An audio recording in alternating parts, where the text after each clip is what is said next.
তুমি কি এখনো ভাবো ব্রণ হলে ময়শ্চারাইজার বাদ দিতে হবে? তাহলে ব্রণ কমবে না, বরং আরো বেড়ে যাবে। স্টেপ নাম্বার 1, ব্রণ হলে স্কিনের তেল বেড়ে যায়, নট অলওয়েজ। অনেক সময় ত্বক অতিরিক্ত ড্রাই হওয়ার কারণে পোরের ভেতর থেকে অতিরিক্ত অয়েল প্রডিউস করে, যার কারণে ব্রণ আরো বেশি বেড়ে যেতে পারে।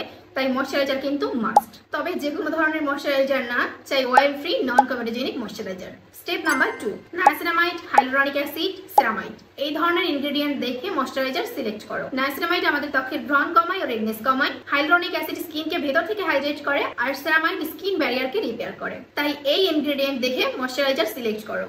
Heavy oils, shea butter, mineral oil, এই টাইপের ইনগ্রেডিয়েন্ট থাকলে সেই ময়শ্চারাইজারকে অ্যাভয়েড করো। ব্রণের সময় কিন্তু ময়শ্চারাইজার ব্যবহার করা অনেক বেশি জরুরি। আর এই ভিডিওটি শেয়ার করো তোমার সেই বন্ধুকে যে এখনো ভয় পায় ব্রণ হলে ময়শ্চারাইজার স্কিপ করে।